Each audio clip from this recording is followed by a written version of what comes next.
ઈદે મિલાદના પવિત્ર અવસર પર સુરતમાં માનવતાની મહેર પ્રસરી છે. ખ્વાજા ગરીબ નવાઝ વેલફેર ટ્રસ્ટ રોશની સબકે માટે દ્વારા દર્દીઓ અને તેમના પરિવારજનો માટે સેવાકીય પહેલ હાથ ધરવામાં આવી હતી. સુરતની વિવિધ હોસ્પિટલોમાં સારવાર લઈ રહેલા દર્દીઓ અને તેમના પરિવારજનોને કુલ 1400 ફૂડ પેકેટનું વિતરણ કરવામાં આવ્યું હતું. આ સેવાકીય પ્રવૃત્તિના ભાગરૂપે તારીખ 23મી ઓગસ્ટના રોજ સુરતની વિવિધ હોસ્પિટલોમાં સારવાર લઈ રહેલા દર્દીઓ અને તેમના પરિવારજનો માટે ફૂડ પેકેટ વિતરણ કાર્યક્રમ યોજાયો હતો.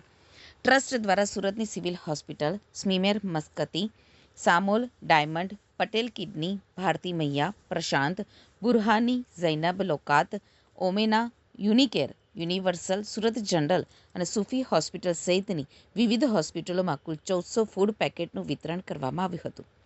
દર્દીઓ અને તેમના પરિવારજનોને ભોજન પૂરું પાડીને ટ્રસ્ટના કાર્યકર્તાઓએ માનવતા અને સેવા ભાવનાનો સંદેશ આપ્યો હતો. ટ્રસ્ટના જણાવ્યા મુજબ આ સેવા કાર્યનો મુખ્ય ઉદ્દેશ્ય જરૂરિયાતમંદ દર્દીઓ અને તેમના પરિવારજનોને કોઈપણ ભેદભાવ વિના માનવતાના ભાવથી મદદરૂપ થવાનો છે.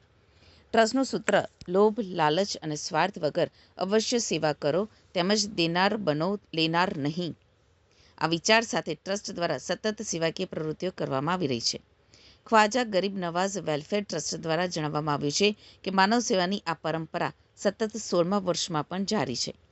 ટ્રસ્ટે સમાજના તમામ વર્ગના લોકોને સેવા કાર્ય સાથે જોડાવા અને જરૂરિયાતમંદોની મદદ માટે આગળ આવવા અપીલ કરી છે.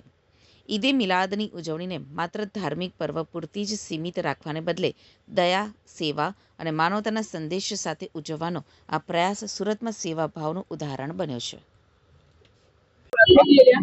आपका नाम सब्बीर भाई जरा।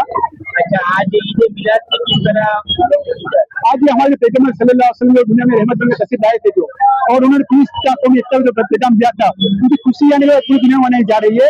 वो उनकी उम्र 63 साल की हुई थी, तो उसके हिसाब से हमने आज 63 केजी का केक का प्रोग्राम बनाया गया था, जिसे काटने के लिए हमने कमिश्नर साहब को दावत दी थी और हमारे जो खाए जाने के खास जो फैसल बाग खाती है उनको दावत दी थी। उनके हस्ते केक काटने का प्रोग्राम रखा गया था पर, और केक काटा गया अल्हम्दुलिल्लाह यहाँ पर। और इसके अलावा जो हमें जो प्रोग्राम है जो इसे लंगर खाने साबित रखा है, यहाँ पर जितने भी जुलूस के लोग हो गए उनको सबको फ्री में खाना दिया जाएगा यहाँ पर। और इसके अलावा जो हमने जो यहाँ पे है हम क्या है जो 6 सादात को अहले बैत को अनाज की कितना भी तकसीम करने का प्रोग्राम रखा गया था। और कमोबेश सूरत शहर की 16 हॉस्पिटल के लिए 1500 फूड पैकेट हमने वितरण करे थे। कितने सालों से हम 16 सालों से प्रोग्राम करते हैं, जिसे केक भी काटते हैं। सूरत शहर की सभी हॉस्पिटल के अंदर 16 हॉस्पिटल के अंदर 1500 फूड पैकेट वितरण करते हैं। ये प्रोग्राम हमारा ख्वाजा गरीब नवाज वेलफेयर ट्रस्ट की जानिब से हम लोग हर साल करते हैं।